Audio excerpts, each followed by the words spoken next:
প্রিয় শিক্ষার্থীরা, আমি ডাক্তার ওয়াহিদা সুলতানা, সহকারী অধ্যাপক এবং বিভাগীয় প্রধান, ফিজিওলজি বিভাগ, শেরেবাংলা মেডিকেল কলেজ, বরিশাল।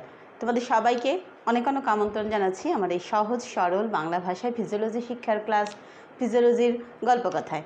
আজকে আমরা আমাদের প্যানক্রিয়াটিক এন্ডোক্রাইন যে পার্টটা আছে সেটা নিয়ে কথা শুরু করব।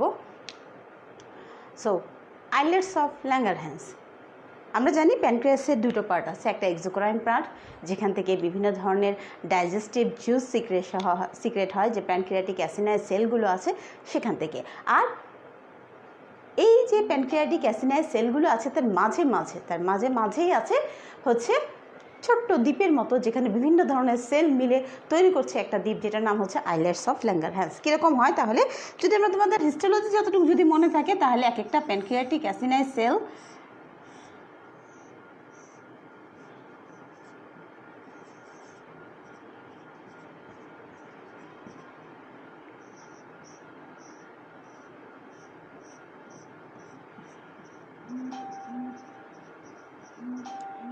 এই যদি এইভাবে ঘিরে আছে আমাদের প্যানক্রিয়াটিক অ্যাসিনাইজ সেলগুলো, ঠিক আছে, পুরো এক একটা অংশে পার্টে, যেখান থেকে আমরা জানি প্যানক্রিয়াসের যে ডাইজেস্টিভ যে জুসগুলো সিক্রেশন হয়। এবং এই যে প্যানক্রিয়াটিক অ্যাসিনাইজ সেল দিয়ে ঘিরে থাকার পরে মাঝখানে কিছুটা অংশ দ্বীপের মতো, যারা হচ্ছে একটা দ্বীপ বা আইল্যান্ড তৈরি করে। এই যে জায়গাটা যেখানে বিভিন্ন ধরনের সেল থাকে, এই দ্বীপের মতো যে জায়গাটা যেটা প্যানক্রিয়াটিক অ্যাসিনাইজ সেল দিয়ে ঘেরা থাকে, এইটাকে আমরা বলছি আইলেটস অফ ল্যাঙ্গারহ্যান্স। যেহেতু ল্যাঙ্গারহ্যান্স সাহেব আবিষ্কার করছেন, সেহেতু তার নাম হিসাবে ল্যাঙ্গারহ্যান্সের দ্বীপ বলি আমরা। এবং এখানে আমরা মূলত চার ধরনের সেল পাই। একটা হচ্ছে আলফা সেল, একটা হচ্ছে বিটা সেল, আরেকটা হচ্ছে প্যানক্রিয়াটিক পলিপেপটাইড সেল, আরেকটা হচ্ছে ডেল্টা সেল। ঠিক আছে, আলফা সেল, বিটা সেল আর হচ্ছে ডেল্টা সেল আর পিপি আর প্যানক্রিয়াটিক পলিপেপটাইড সেল, এই নামগুলো ছিল আগে। এখন কিন্তু আলফা সেল, বিটা সেল এগুলো আমরা বলি না।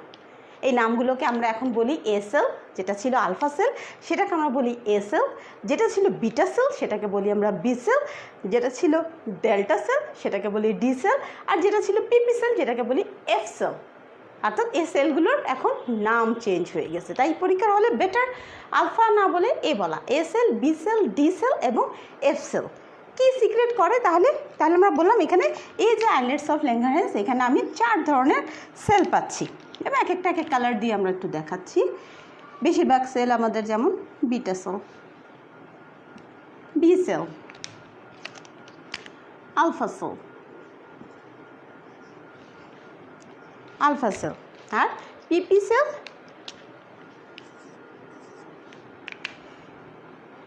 Delta cell. চারটা কালার দিতে পারছি না, কালার আসছে না। ঠিক আছে, তাহলে এটা যদি আমাদের ল্যাঙ্গারহ্যান্স সেল মানে আইল্যান্ডস হয়, ল্যাঙ্গারহ্যান্সের দ্বীপ হয়, তাহলে আমরা কি বললাম, এ সেল অর আলফা সেল, এর থেকে সি সিক্রেট হবে, এর থেকে সিক্রেট হয় গ্লুকাগন। ঠিক আছে, এরপরে সেটা আমরা বললাম বি সেল, আগে বলতাম বিটা সেল। এখান থেকে সিক্রেট হয় আমাদের খুবই জরুরি, যেটা আজকে আমরা আলোচনা করব, সেটা হচ্ছে ইনসুলিন, একমাত্র হরমোন বডিতে যেটা আমাদের ব্লাড গ্লুকোজ লেভেল কমাবে। তাহলে বি সেল আর বিটা সেল। এরপরে যেটা আমরা বললাম সেটা হচ্ছে ডি সেল, আগে যেটাকে বলতো ডেল্টা সেল।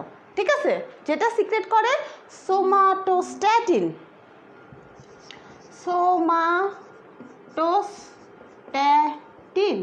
এবং সর্বশেষ যেটা এখন বলি আমরা এফ সেল, অথবা আগে বলতো পিপি সেল, প্যানক্রিয়াটিক পলিপেপটাইড সিক্রেট করে, সেজন্য পিপি সেল। তাহলে এটা সিক্রেট করবে প্যানক্রিয়াটিক পলিপেপটাইড। ঠিক আছে, তাহলে আমরা বললাম যে এই যে হিস্টোলজিক্যালি আমাদের যে হচ্ছে প্যানক্রিয়াস আছে, তার এক্সোক্রাইন পার্ট আছে এবং এন্ডোক্রাইন পার্ট আছে। এক্সোক্রাইন পার্টের প্যানক্রিয়াটিক অ্যাসিনাল সেলগুলো চারদিকে ঘেরা থাকে, মাঝখানে দ্বীপের মতো যে জায়গায় একটা তৈরি হয়, সেখানে 4 ধরনের সেলের বসবাস। একটা হচ্ছে এ সেল অথবা আলফা সেল, যেটা সিক্রেট করে গ্লুকাগন হরমোন। আরেকটা হচ্ছে B cell or beta cell, সেটা সিক্রেট করে ইনসুলিন। তারপরে হচ্ছে D cell or delta cell, যেটা সিক্রেট করে সোমাটোস্ট্যাটিন। এবং আলটিমেটলি এফ সেল, যেটা হচ্ছে পিপি সেল, যেটা সিক্রেট করে প্যানক্রিয়াটিক পলিপেপটাইড। ঠিক আছে, আমরা আজকে কথা বলবো আমাদের সবচেয়ে জরুরি যে হরমোনটা, সেটা হচ্ছে ইনসুলিন। সেই ইনসুলিন নিয়ে আমরা এখন কথা বলবো। ইনসুলিন জিনিসটা কি? আমরা জানি ইনসুলিন হচ্ছে একটা পলিপেপটাইড হরমোন। আমরা বলেছিলাম যেহেতু গঠনগত দিক থেকে প্রোটিন নেচার, ঠিক আছে, অ্যামাইনো অ্যাসিড দিয়ে তৈরি, সেই জন্য ইনসুলিন হচ্ছে প্রোটিন হরমোন। ঠিক আছে, পলিপেপটাইড হরমোন, যেহেতু এর হচ্ছে 51 অ্যামাইনো অ্যাসিড চেইন দিয়ে তৈরি। 51 অ্যামাইনো অ্যাসিড চেইন, আমরা জানি 100 নিচে হলে সেটা পলিপেপটাইড, আর 100 বা 100-এর অ্যাবভ হলে সেটা প্রোটিন হরমোন হয়। সো যেহেতু 51, তাহলে এটা একটা পলিপেপটাইড হরমোন। কি আছে? মলিকুলার ওয়েট হচ্ছে মাত্র 5808। মলিকুলার ওয়েট ইনসুলিনের 5808। ঠিক আছে, আমরা যেটা নিয়ে কথা বলছি সেটা হচ্ছে ইনসুলিন।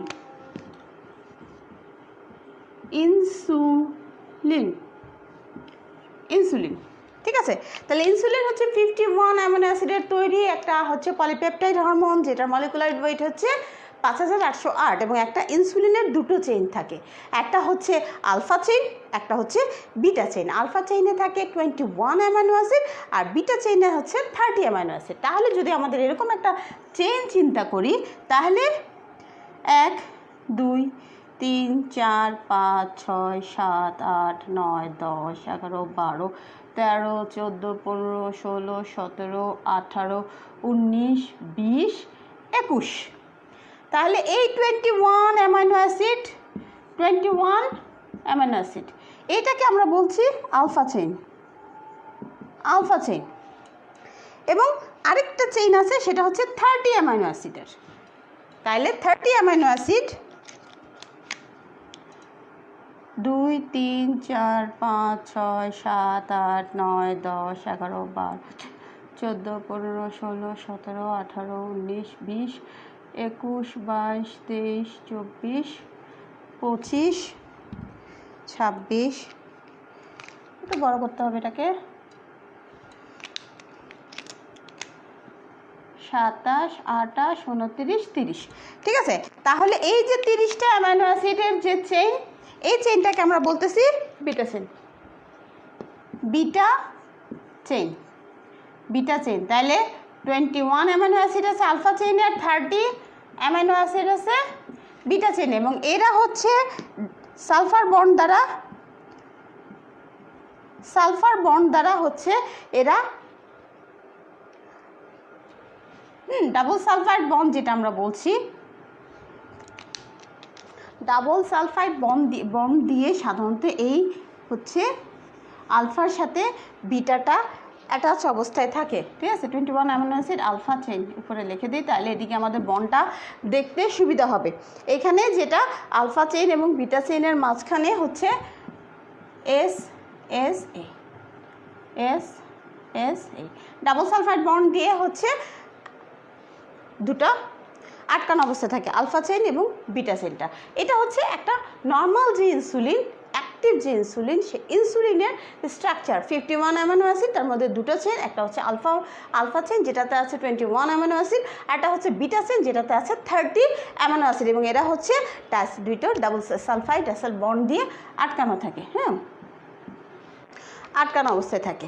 এখন কথা হচ্ছে যে ইনসুলিন যে আমরা যে হচ্ছে ইনসুলিন নর্মালি এই ইনসুলিনের হাফ লাইফ কত, খুবই শর্ট অ্যাক্টিং একটা হচ্ছে হরমোন, যেটার হাফ লাইফ হচ্ছে মাত্র 5 মিনিটস। এর হাফ লাইফ হচ্ছে মাত্র 5 মিনিটস। এবং নর্মালি প্লাজমা লেভেল হচ্ছে 10 micro unit per ML, 10 micro unit per ML. তাহলে ব্লাডে থাকে মাত্র 10 micro unit international unit per ml হিসেবে। কিন্তু এই যে ইনসুলিন 51 অ্যামাইনো অ্যাসিড সেই হিসেবেই কি তারা সিনথেসিস হয়? তাহলে প্রোডাকশন অফ ইনসুলিন, ইনসুলিন কীভাবে তৈরি হয় আমরা নর্মালি জানি, যেহেতু এটা পলিপেপটাইড হরমোন স্বাভাবিক এটা হচ্ছে সেই প্রোটিন সিনথেসিসের মতো করে তৈরি হবে, তাই তো? তাহলে প্রোটিন সিনথেসিস হয় কোথায়? আমরা সবাই জানি রাফ এন্ডোপ্লাজমিক রেটিকুলামে হচ্ছে প্রোটিন সিনথেসিস হয়, ঠিক আছে? যখন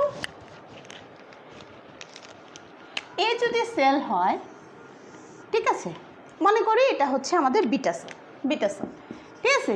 এই বিটা সেলের মধ্যে আছে আমার সেই endoplasmic reticulum, rough endoplasmic reticulum.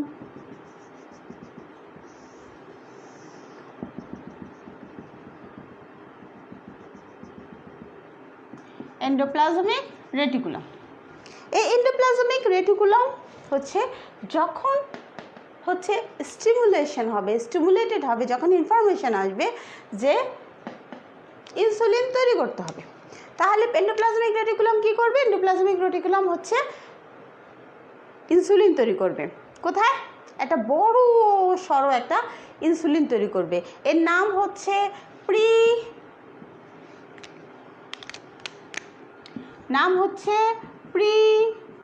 Pro insulin, ঠিক আছে? প্রো ইনসুলিন, একটা বড় সড়ো হচ্ছে ইনসুলিন তৈরি হবে, যেটার নাম হচ্ছে প্রো ইনসুলিন। এবং এই যে প্রো ইনসুলিন আমরা দেখলাম যে ইনসুলিনের মলিকুলার ওয়েট হচ্ছে মাত্র 5808, কিন্তু যখন প্রথম এন্ডোপ্লাজমিক রেটিকুলাম ইনসুলিন তৈরি করে, ঠিক আছে, সিনথেসাইজ করবে, ঠিক আছে, সেই সময় এটার মলিকুলার ওয়েট থাকে 11500। তাহলে মলিকুলার ওয়েট হচ্ছে 11500, প্রায় 5800, আর এখানে ছিল 11500 মলিকুলার ওয়েট, ঠিক আছে? তারপরে আমরা স্বাভাবিকভাবে জানি যে যখনই একটা প্রোটিন তৈরি হচ্ছে তখন এটা কোথায় চলে যাবে? গলগি কমপ্লেক্সে যাবে। এটা কিসের জন্য? প্যাকেজিং হওয়ার জন্য। সো এটা যাবে গলগি কমপ্লেক্স। এই গলগি কমপ্লেক্সে প্রো ইনসুলিন যেটা আছে, প্রো ইনসুলিন, এই প্রো ইনসুলিনটা চলে আসবে গলগি কমপ্লেক্স। আর গলগি কমপ্লেক্স আমরা জানি যে এটা হচ্ছে প্যাকেজিং সেন্টার। এই গলগি কমপ্লেক্সে যখন হবে প্রো ইনসুলিন থেকে এটা কনভার্ট হচ্ছে 11500, সেখান থেকে এটা কনভার্ট হয়ে এটা ভেঙে ছোট হয়ে তৈরি হবে প্রো ইনসুলিন, ঠিক আছে? তাহলে গলগি কমপ্লেক্স এটা হচ্ছে প্রো ইনসুলিন। তাহলে প্রথমে যখন এন্ডোপ্লাজমিক রেটিকুলামে এটা তৈরি হচ্ছে, ঠিক আছে, যখন রাফ এন্ডোপ্লাজমিক রেটিকুলামে এটা তৈরি হচ্ছে, সেখানে এটা হচ্ছে অনেক বড় আকারের, যেটার নাম হচ্ছে প্রো ইনসুলিন, ঠিক আছে? এই প্রো ইনসুলিনের মলিকুলার ওয়েট হচ্ছে 11500। তারপরে এটা হচ্ছে আবার ছোট হবে গলগি কমপ্লেক্সে না, এটা এন্ডোপ্লাজমিক রেটিকুলামেই হবে। সেটা হচ্ছে প্রো ইনসুলিন, যেটার মলিকুলার ওয়েট হবে 9000, ঠিক আছে? তাহলে এন্ডোপ্লাজমিক রেটিকুলাম ফার্স্ট যখন ইনসুলিনটা তৈরি করা শুরু করলো তখন হবে একটা লার্জ সাইজের ইনসুলিন, যেটার নাম হচ্ছে প্রো ইনসুলিন। এটার মলিকুলার ওয়েট হচ্ছে 11500। তারপরে এটা ভেঙে একটু ছোট আকারে হবে, যেটার নাম হবে প্রো ইনসুলিন, ইনসুলিনের আগের ফর্ম প্রো ইনসুলিন, এবং তখন তার মলিকুলার ওয়েট হবে 9000। এবং এই সময় এই অবস্থায় তার তিনটা চেইন থাকবে, সেটা হবে এই যে বললাম alpha beta system, A B C, তিনটা চেইন, ঠিক আছে? এ চেইন, বি চেইন এবং সি চেইন, ঠিক আছে? A chain, B chain, C chain, এই তিনটা চেইন দিয়ে, অর্থাৎ আমরা আগে যেটা দেখেছিলাম এ আর বি দুটো চেইন, এটার সাথে আরেকটা চেইন থাকে যেটা হচ্ছে সি চেইন, ঠিক আছে? এই তিনটা চেইন মিলে 9000 মলিকুলার ওয়েটের প্রো ইনসুলিন তখন গলগি কমপ্লেক্সে ঢুকবে। এই প্রো ইনসুলিন যখন গলগি কমপ্লেক্সে ঢুকবে, গলগি কমপ্লেক্স এটাকে প্যাকেট করে একটা হচ্ছে ভেসিকল তৈরি করে দিবে, এবং এই ভেসিকলের ভিতরে প্রো ইনসুলিনটা ভাঙবে, ভেঙে ইনসুলিন আর সি চেইন, যেটাকে সি পেপটাইড বলি, এই ইনসুলিন এবং সি চেইন, এ আর বি চেইনটা থেকে ইনসুলিন হিসেবে থাকবে এবং সি চেইনটা আলাদা হয়ে যাবে। তাহলে এন্ডোপ্লাজমিক রেটিকুলামের প্রথমে প্রি প্রো ইনসুলিন তৈরি হলো, যেটার মলিকুলার ওয়েট 11,500। এই এন্ডোপ্লাজমিক রেটিকুলাম থেকে যখন প্রি প্রো ইনসুলিন তৈরি হলো, সেটা আবার ভাঙে ছোট হলো, ছোট আকার হলো, হওয়ার পর এটার নাম হলো প্রো ইনসুলিন, যেটার মলিকুলার ওয়েট হচ্ছে 9,000 এবং এটাতে থাকে 3টা chain, A chain, B chain, C chain. ঠিক আছে, এ চেইন আমরা জানলাম 21টা অ্যামাইনো অ্যাসিড, বি চেইন যেটা হচ্ছে 30 অ্যামাইনো অ্যাসিড, আর একটা হচ্ছে সি চেইন। ঠিক আছে, এই কানেক্টিং চেইন অথবা সি চেইন, ঠিক আছে, এই 3টা চেইন দিয়ে তৈরি করা থাকে। এবং এই যে সি চেইনটা যখন গলগি কমপ্লেক্সে আসে প্রি প্রো ইনসুলিন, তখন গলগি কমপ্লেক্স এটাকে একটা ভেসিকল তৈরি করে এবং এই ভেসিকলের ভিতরে প্রো ইনসুলিনটা ভেঙে ইনসুলিন এবং সি চেইন অথবা সি পেপটাইডে পরিণত হয়, অর্থাৎ এ আর বি চেইন থেকে যায়, সি চেইনটা আলাদা হয়ে যায়। ঠিক আছে, এই সি চেইনটা তখন আলাদা হয়ে যায় এবং এটা সিক্রেটরি ভেসিকলস হিসেবে রয়ে যায়। যখন ইনসুলিন বিটা সেল যখন ইনসুলিন সিক্রেশন করবে, এটা মনে রাখতে হবে, বিটা সেল যখন ইনসুলিন সিক্রেশন করে, প্রতিবার ইনসুলিনের সাথে কিন্তু এই সি পেপটাইড যেটা, সি চেইন যেটা, সেটা কিন্তু সিক্রেশন হবে এবং একই হারে হবে। অর্থাৎ ইনসুলিন যে পরিমাণে হবে, সি পেপটাইডও হচ্ছে সেই পরিমাণে সিক্রেটেড হবে। এটা হচ্ছে যাদের ডায়াবেটিস আছে তাদের জন্য খুব জরুরি একটা ইনফরমেশন। যাদের ডায়াবেটিস আছে তাদের আসলে ইনসুলিন কতটুকু কাজ সিক্রেশন হচ্ছে বডিতে বা হচ্ছে না, এটা জানার জন্য হচ্ছে এই সি পেপটাইডটা খুব জরুরি।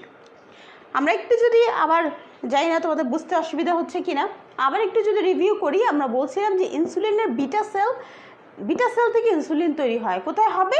এটা এন্ডোপ্লাজমিক রেটিকুলামে। এন্ডোপ্লাজমিক রেটিকুলাম প্রোটিন যেভাবে সিনথেসিস করে সেভাবেই সে সিনথেসিস করবে প্রথমে একটা বড় চেইন, যেটার নাম হচ্ছে প্রি প্রো ইনসুলিন। এটার অ্যামাউন্ট থাকে 11,500 মলিকুলার ওয়েট।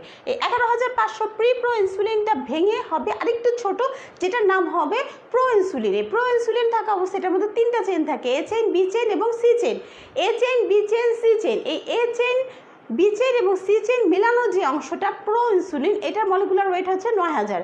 এরপরে এটা গলগি কমপ্লেক্সে জমছে, গলগি কমপ্লেক্স এটাকে একটা প্যাকেজ করবে। এই প্যাকেজের সময় সে কী হবে, প্রি ইনসুলিন যেটা, সেটা ভেঙে যাবে, ভেঙে কী হবে, ইনসুলিন এবং সি পেপটাইড সেটা হিসাবে থেকে যাবে, অর্থাৎ সি চেইনটা এ আর বি থেকে আলাদা হয়ে যাবে।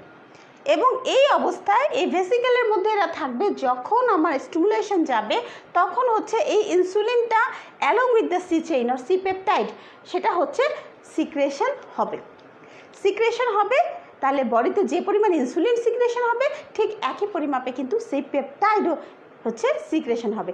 ফলে আমরা দেখব যখন যে সকল রোগীরা, ডায়াবেটিস রোগীরা হচ্ছে ইনসুলিন নেয়, বাইরে থেকে ইনসুলিন যাদেরকে দেয়া হচ্ছে, সেই সব পেশেন্টের আসলে বিটা সেল কাজ করছে কিনা, আসলে ইনসুলিন সিক্রেশন হচ্ছে কিনা, এইটা জানা মুশকিল হয়ে যায়। যেহেতু আমরা বাইরে থেকে তার এক্সোজেনাস ইনসুলিন দিচ্ছি, তাহলে বুঝতে পারি না যে আসলে তার বিটা সেল একেবারেই কাজ করছে না কিছু কাজ করছে। এইটা জানতে হলে যদি আমরা এই ইনসুলিন মেজার করে আমরা বুঝতে পাবো না, যেহেতু আমরা এক্সোজেনাস ইনসুলিন দিচ্ছি, তাহলে ইনসুলিনের অ্যামাউন্টটা একটু প্রবলেম হবে। সেই জন্য যদি আমরা সি পেপটাইডটা মেজার করি, তাহলে কিন্তু বুঝতে পারবো সি পেপটাইডের অ্যামাউন্ট যদি বেশি থাকে তার মানে ইনসুলিন সিক্রেশন বেশি হচ্ছে, যদি সি পেপটাইডের অ্যামাউন্ট একেবারে কম থাকে তার মানে তার বিটা সেল একেবারেই কম ইনসুলিন সিক্রেট করতেছে। এটা একটু মনে রাখার বিষয়। হ্যাঁ, প্র্যাকটিক্যালি যারা কাজ করবে তাদের জন্য খুব জরুরি। আন্ডার গ্র্যাজুয়েটে তোমাদের পরীক্ষায় প্রফে হয়তো ভাইবা মাঝে মাঝে জিজ্ঞেস করতে পারে, একটু যারা পারবে তাদের ক্ষেত্রে। সো যে পরিমাণ ইনসুলিন সেই পরিমাণে সি পেপটাইড। তাহলে আমরা কীভাবে বললাম, একটু যদি আমরা স্ট্রাকচারটা করি তাহলে তোমাদের মনে হয় বুঝতে সুবিধা হবে। আমরা বলেছিলাম যে ইনসুলিন হচ্ছে দুটো চেইন, ইনসুলিনের চেইন এই 21 অ্যামাইনো অ্যাসিড, 30 অ্যামাইনো অ্যাসিড। ঠিক আছে, এটা হচ্ছে এ চেইন, এটা হচ্ছে বি চেইন। এই দুইটা চেইন হচ্ছে আমরা জানি সালফাইড বন্ড দিয়ে আটকানো আছে। ঠিক আছে, এবং এই এ চেইন এবং বি চেইনের মাঝখানে আরেকটা চেইন হচ্ছে এদের কানেক্টিং হিসেবে, অর্থাৎ এখান থেকে শুরু করে এই পর্যন্ত। এটা হচ্ছে সি চেইন। এই চেইনটা হচ্ছে এই এ থেকে শুরু হবে, বিতে এসে লিঙ্ক করবে, অর্থাৎ এ আর বি এর সাথে কানেক্টর হিসেবে কিন্তু থেকে যাচ্ছে হচ্ছে সি চেইনটা। তো যখন হচ্ছে প্রোইনসুলিন থেকে যখন ইনসুলিন তৈরি হবে, সেই প্রোইনসুলিন থেকে যখন ইনসুলিন তৈরি হচ্ছে তখন এই সি পেপটাইডটা আলাদা হয়ে যাবে। ফলে যে ভেসিকলসটা আমরা পাবো সেই ভেসিকলসটার মধ্যে কি থাকবে?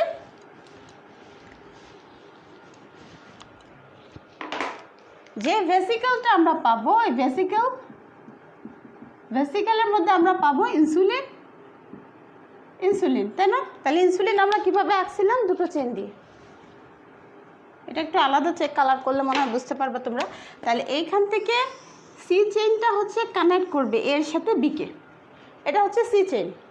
তাহলে এখানে আমাদের যখন ভেসিকল তৈরি হবে সেখানে এ চেইন, বি চেইন,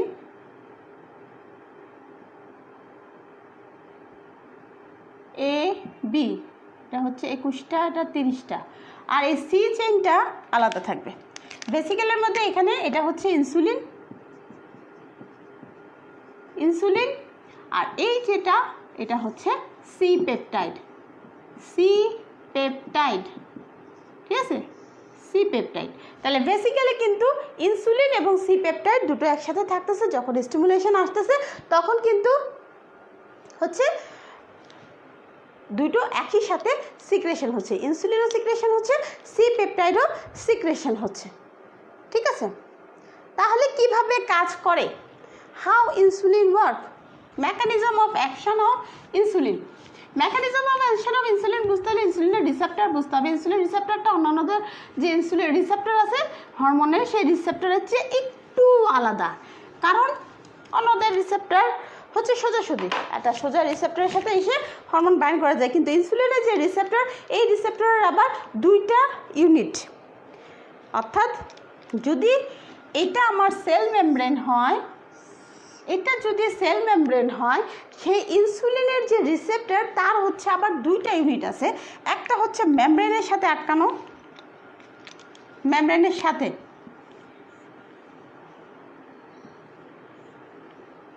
একটা হচ্ছে মেমব্রেনের বাইরে।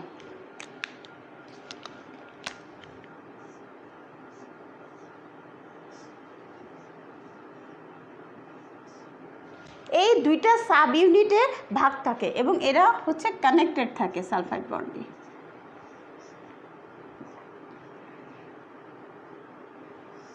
ঠিক আছে?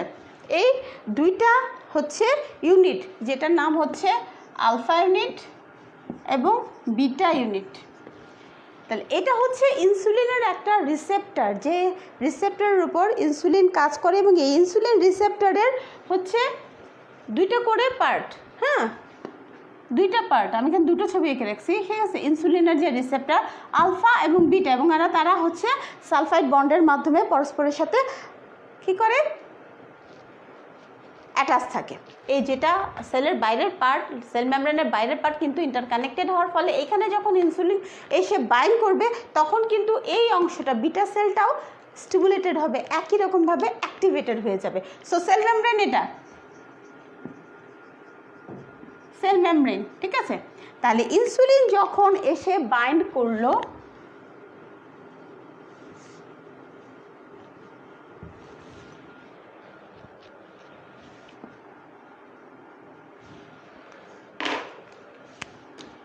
আলফা পার্ট বাইন্ডিং সাইড দিয়ে দিই,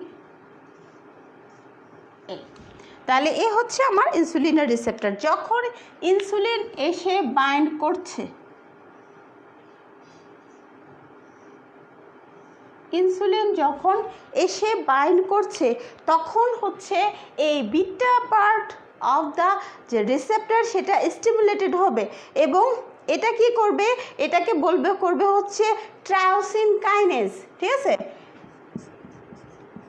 ট্রায়োসিন কাইনেজ এই এনজাইম একে অ্যাক্টিভেটেড করছে, ট্রায়োসিন কাইনেজকে অ্যাক্টিভেটেড করছে। ট্রায়োসিন কাইনেজ যখন অ্যাক্টিভেটেড হয়ে যায় তখন হচ্ছে এটা হচ্ছে আইআরএস বলি এটাকে আমরা, সেটা হচ্ছে ইনসুলিন রিসেপ্টর সাবস্ট্রেট, আইআরএস। ঠিক আছে, insulin receptor substrate, IRS. IRS হয় যেটা ফসফোরাইলেশন অফ এনজাইমস করবে, ফসফোরাইলেশন অফ এনজাইমস করবে। এটা করবে হচ্ছে ফসফোরাইলেশন অফ এনজাইম। আমরা জানি প্রোটিন, এনজাইম, প্রোটিন, হরমোনগুলো ফসফোরাইলেশনের মাধ্যমে কাজ করে। So phosphorylation of enzymes. তাহলে আমরা বললাম যে যখন আমরা জানি যে ইনসুলিনের যে রিসেপ্টর তার দুইটা ইউনিট আছে, একটা আলফা ইউনিট, একটা বিটা ইউনিট। বিটা ইউনিটটা সেল মেমব্রেনে থাকে, আলফা ইউনিটটা সেলের মেমব্রেনের বাইরে থাকে এবং এটা ইন্টারকানেক্টেড থাকে সালফাইড বন্ড দিয়ে। যখন ইনসুলিন এসে বাইন্ড করে রিসেপ্টরের যেটা বাইরে আছে সেই পার্টের সাথে, আলফা পার্টের সাথে, যখন ইনসুলিন বাইন্ড হয় অটোমেটিক্যালি কিন্তু সেল মেমব্রেনের সাথে যে বিটা ইউনিট আছে সেই বিটা ইউনিট কিন্তু স্টিমুলেটেড হয়ে যায় এবং সে কী করবে, ট্রায়োসিন কাইনেজ এনজাইমকে অ্যাক্টিভেট করে, যেটা হচ্ছে ইনসুলিন রিসেপ্টর সাবস্ট্রেট তৈরি করবে এবং যেটা phosphorylation of different enzymes in the cell membrane করবে, phosphorylation of the cell membrane. এবং এই ফসফোরাইলেশন অফ দ্য এনজাইমসের কারণে তার যে অ্যাকশন শুরু হয়ে যাবে। কি কি অ্যাকশন করবে ওভারঅল যদি আমরা চিন্তা করি, যখনই হচ্ছে এই আইআরএস তৈরি হবে, ফসফোরাইলেশন অফ এনজাইম হবে, এখানে যে ইনসুলিনের যে গেট, গ্লুকোজ ট্রান্সপোর্টের যে গেট, সেই গেট খুলে যাবে, অর্থাৎ গ্লুকোজ ঢোকা শুরু হবে সেলের ভিতরে,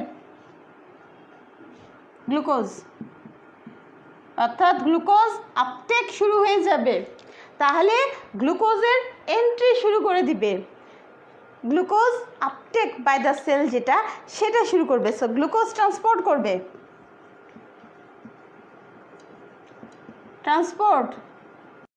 গ্লুকোজ ট্রান্সপোর্ট করবে। ঠিক আছে, তারপরে কি করবে, প্রোটিন সিনথেসিস করবে। কিভাবে করবে আমরা সব ডিটেলসে একটু দেখব। প্রোটিন সিনথেসিস করবে, এটা ওভারভিউটা একটু দেখাচ্ছি। তাহলে প্রোটিনের ওপর, গ্লুকোজের ওপর কি করবে, গ্লুকোজের ট্রান্সপোর্ট বাড়াবে এবং অন্যান্য কাজ করবে যেটা আমরা দেখব। প্রোটিনের ওপর প্রোটিন সিনথেসিস করবে। ফ্যাটের ওপর কি করবে, ফ্যাট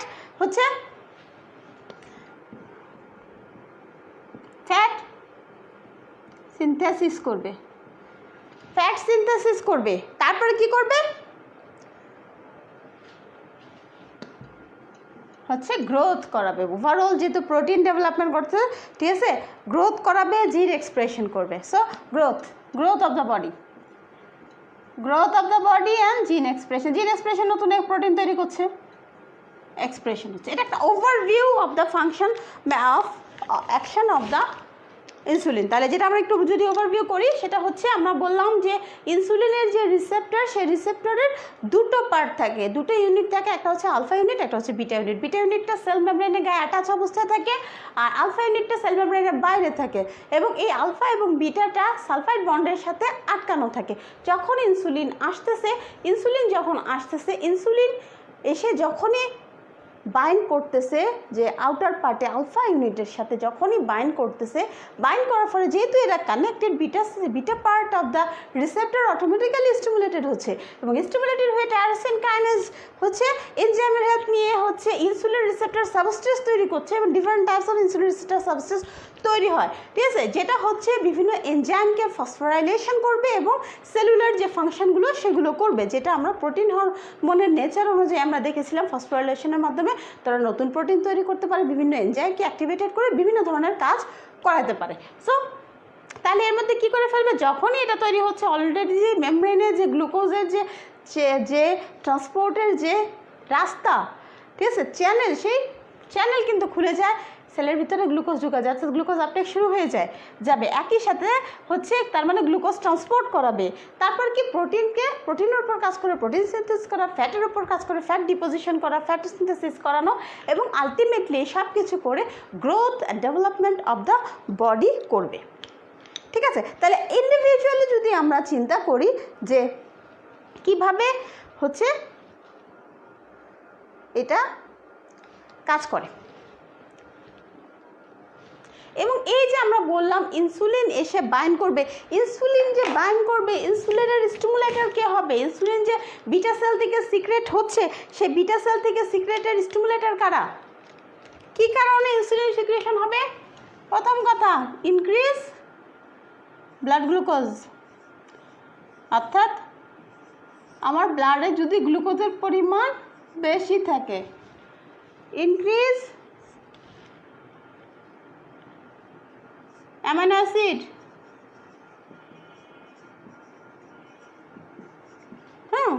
আমার বডিতে যদি অ্যামাইনো অ্যাসিডের পরিমাণ বেড়ে যায়, ইনক্রিজ সিরাম পটাশিয়াম লেভেল, কারণ ইনসুলিন মনে রাখবো, আমরা দেখবো ইনসুলিন কিন্তু পটাশিয়ামকে সেলের ভিতর ঢুকাতে সাহায্য করে, ঠিক আছে? তাহলে হচ্ছে ব্লাড গ্লুকোজ লেভেল থাকলে, অ্যামাইনো অ্যাসিড লেভেল যদি বেশি থাকে, যদি হচ্ছে পটাশিয়ামের লেভেল বেশি থাকে, এবং আমরা যদি এক্সারসাইজ করি, এক্সারসাইজ, এই সব কিছু স্টিমুলেটেড করবে ইনসুলিন সিক্রেশনের জন্য। এই যে ইনসুলিনের অ্যাকশন, এই অ্যাকশনগুলোকে আমরা টাইম অনুযায়ী বিভিন্ন ভাগে ভাগ করব, ঠিক আছে? প্রিন্সিপাল অ্যাকশন হিসেবে কিছু কিছু অ্যাকশন ইমিডিয়েটলি অর্থাৎ র্যাপিডলি হয়ে যাবে সেকেন্ডসের মধ্যে, এটাকে বলা হয় র্যাপিড অ্যাকশন। সেকেন্ডস, উইদিন সেকেন্ডসের মধ্যে হচ্ছে এই ফাংশনগুলো ইনসুলিন করে ফেলবে। কি কি কাজ সেকেন্ডের মধ্যে হবে? র্যাপিড অ্যাকশন, এই লিস্টটা তোমরা জ্ঞানে পাবে।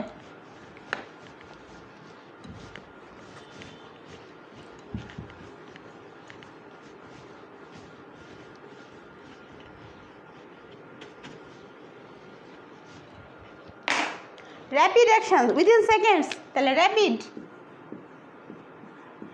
র্যাপিড অ্যাকশন সেকেন্ডসের মধ্যে করবে, উইদিন সেকেন্ডস। ইনসুলিন বাইন্ড করা মাত্র হচ্ছে সেকেন্ডসের মধ্যে হচ্ছে এই কাজগুলো হবে। কি কি? ট্রান্সপোর্ট, অবশ্যই যেটা আমরা প্রথমে বললাম যে কোনগুলো স্টিমুলেটর, সেই কথাটা মনে রাখলেই হবে। স্টিমুলেটর কি? সিরাম ব্লাড গ্লুকোজ লেভেল বেড়ে যাওয়া, অ্যামাইনো অ্যাসিড লেভেল বেড়ে যাওয়া, পটাশিয়াম বেড়ে যায়, তাহলে সেকেন্ডের মধ্যে সে কাজ হচ্ছে এগুলোকে ঠেলে সেলের ভিতরে ঢুকিয়ে দেওয়া।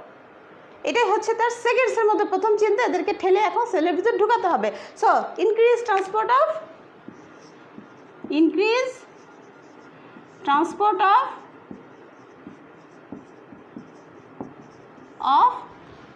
increase transport of glucose, কি কার ট্রান্সপোর্ট করবে? গ্লুকোজ, অ্যামাইনো অ্যাসিড, পটাশিয়াম, ঠিক আছে? পটাশিয়াম আয়ন কোথায় ঢুকাবে? Insulin sensitive cell. কোনগুলো ইনসুলিন সেন্সিটিভ সেল? তাহলে আমাদের জানতে হবে ইনসুলিন সেন্সিটিভ সেল হচ্ছে তাহলে ইনটু ইনসুলিন সেন্সিটিভ সেলস। তাহলে ইনসুলিন সেন্সিটিভ সেল কি কি আছে? ইনসুলিন সেন্সিটিভ সেল প্রথমেই হচ্ছে মাসল, সেকেন্ড লিভার, ফার্স্টে লিভার দেওয়া উচিত ছিল, লিভার, আর 3 নম্বর অ্যাডিপোজ টিস্যু, ঠিক আছে? এরা হচ্ছে ইনসুলিন সেন্সিটিভ সেল, অর্থাৎ ইনসুলিন এদের উপরে কাজ করে, সেলের ভিতরে গ্লুকোজ ঢুকানো, অ্যামাইনো অ্যাসিড ঢুকানো, এইসব কাজগুলো করবে। তাহলে মাসল, লিভার, অ্যাডিপোজ টিস্যু এরা হচ্ছে ইনসুলিন সেন্সিটিভ সেল। তার মানে ব্রেনে কিন্তু ইনসুলিন লাগে না গ্লুকোজ ঢুকানোর জন্য, মাথায় রাখতে হবে, ঠিক আছে? So muscle, liver, adipose tissue এরা হচ্ছে ইনসুলিন সেন্সিটিভ সেল। তাই আমরা বললাম উইদিন র্যাপিড অ্যাকশন, সেকেন্ডসের মধ্যে ইনসুলিন যখনই বাইন্ড করবে তখনই সে increase transport of glucose, amino acid and potassium ion into the insulin sensitive cell, সেলের ভিতরে এগুলোকে ঢুকিয়ে দেবে। এরপরে যে কাজটা করবে সেটা হচ্ছে ইন্টারমিডিয়েট অ্যাকশন, এটা হচ্ছে র্যাপিড অ্যাকশন।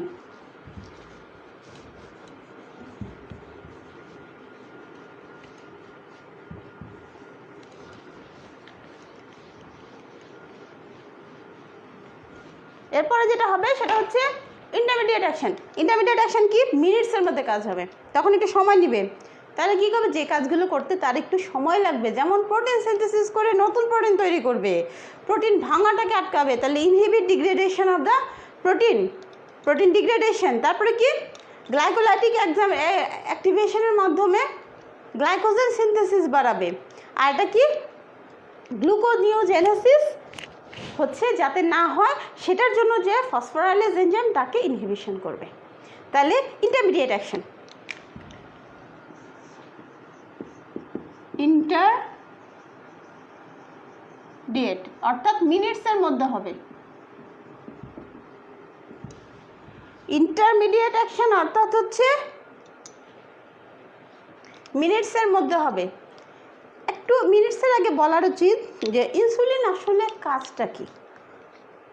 আমরা বললাম যে ইনসুলিন একমাত্র হরমোন যার কাজটা হচ্ছে ব্লাডের গ্লুকোজ কমানো। আমরা দেখছি বিভিন্ন হরমোন, আরও দেখব, সব হরমোনের কাজ হচ্ছে ব্লাড গ্লুকোজ লেভেল বাড়াক, সেটা গ্রোথ হরমোন হোক, থাইরয়েড হরমোন হোক, আমরা পরে অ্যাডেনোকর্টিক্যাল হরমোন দেখব, সেটা হোক, কর্টিসল হোক, তারা সবাই মিলে গ্লুকাগন পড়বো, সেখানেও দেখবো সবাই মিলে যুদ্ধ করছে ব্লাডে কীভাবে গ্লুকোজ লেভেল বাড়িয়ে দেওয়া যায়। ঠিক আছে, কিন্তু এই যে ব্লাড গ্লুকোজ লেভেল খুব বেড়ে যাওয়ার যে বডির যে ক্ষতি, সবসময় গ্লুকোজ লেভেল বেড়ে যাওয়া যে ক্ষতি, সেই ক্ষতিটাকে বাঁচাতে হলে কী করতে হবে? গ্লুকোজ তো ব্লাডে রেখে লাভ নেই, গ্লুকোজ ব্লাডে রাখার কোনো প্রয়োজন নেই। গ্লুকোজকে কোথায় ঢুকাতে হবে? সেলের ভিতরে, কারণ গ্লুকোজ যতক্ষণ পর্যন্ত সেলের ভিতরে না ঢুকবে গ্লুকোজ ভাঙবে না, ভেঙে শক্তি অর্জন হবে না। তাহলে আমার যে প্রথম কথায় এনার্জি পেতে হবে, আমার এই এনার্জিকে তৈরি করার জন্যই তো আমার খাবার খাওয়া। আমার খাদ্য গ্রহণের উদ্দেশ্য হচ্ছে শক্তি পাওয়া। তো গ্লুকোজ যদি ব্লাডে থেকে যায় সে আমাকে শক্তি দিতে পারবে না, এটা যখন সেলের ভিতরে ঢুকবে, ভাঙবে, তখনই এটা আমাকে শক্তি দিতে পারবে। তাহলে এই ব্লাডে গ্লুকোজ বেশি লেখে কোনো লাভ হয় না, এটাকে যখন আমি সেলের ভিতরে ঢুকাতে পারবো তখনই আমি এটা ভেঙে শক্তি অর্জন করতে পারবো। ঠিক আছে, এই উদ্দেশ্যটার জন্যই কিন্তু ইনসুলিন হরমোনটা তৈরি হচ্ছে বডিতে। এবং এই যে একমাত্র পুরো স্রোতের বিপরীতে গিয়ে, সব হরমোনের বিপরীতে গিয়ে ইনসুলিন একমাত্র হরমোন যে হচ্ছে সব কিছুকে সেলের ভিতর ঢুকাচ্ছে। তো এই যে আমরা বললাম ব্লাড গ্লুকোজ লেভেল কমাবে, কীভাবে কমাবে, কেমনি কমানো যায়, একটু যদি আমরা চিন্তা করি কি করতে হবে? তাহলে ব্লাডে যে গ্লুকোজ আসছে, ব্লাডে যে গ্লুকোজটা আছে, এই গ্লুকোজটাকে সেলের ভিতরে ঢুকাতে হবে। এটা হচ্ছে একটা কাজ। ঠিক আছে, ঢুকাবে, তাহলে আপটেক বাড়াতে হবে। এই শব্দটা বলতেই হবে পরীক্ষায়, যে uptake of glucose by the insulin sensitive cell. So uptake of glucose করতে হবে, তাহলে সেলের ভিতরে ঢুকে গেলে গ্লুকোজ লেভেল কমলো। এখন সেলের ভিতরে শুধু ঢুকে গেলেই হবে? বিভিন্ন জায়গায় তো গ্লুকোনিওজেনেসিস সিস্টেম আছে আমাদের বডিতে, সেটা দিয়ে নতুন নতুন গ্লুকোজ নন কার্বোহাইড্রেট সোর্স থেকে তৈরি হয়, প্রোটিন থেকে, ফ্যাট থেকে গ্লুকোজ তৈরি হয়ে যাচ্ছে। তাহলে অন্য খান থেকে যদি গ্লুকোজ তৈরি হতে থাকবে, সে কতক্ষণ আর সেলের ভিতরে ঢুকে কতটুকু কাজ করতে হবে? তাহলে নতুন যে যেন গ্লুকোজ না আসে সেটার ব্যবস্থা করতে হবে। তাহলে তাকে গ্লুকোনিওজেনেসিসটা ইনহিবিট করতে হবে। তাহলে ইন্টারমিডিয়েট অ্যাকশন এটা না, আমরা যদি একটু চিন্তা করি যে ইনসুলিন মুডের উপর কী করে, একটা হচ্ছে গ্লুকোজ আপটেক করাবে, গ্লুকোজ আপটেক, এটা মনে হয় তোমরা দেখতে পাবা না, ছোটো হয়ে যাচ্ছে। ইন্টারমিডিয়েট অ্যাকশনটা পরে বলছি, বুঝাচ্ছি। আমি যদি একটু বলি যে মোটের উপর ইনসুলিনের উদ্দেশ্য কী, উদ্দেশ্য হচ্ছে ব্লাড গ্লুকোজ লেভেল, ইনসুলিন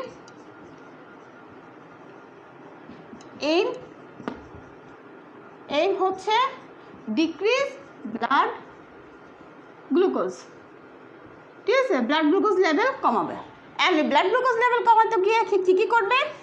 একটা হচ্ছে uptake of glucose, uptake of glucose. তারপরে কি, নতুন গ্লুকোজ যাতে তৈরি না হয় সেজন্য গ্লুকোনিওজেনেসিস কমাতে হবে। সো ডিক্রিজ গ্লুকোনিওজেনেসিস,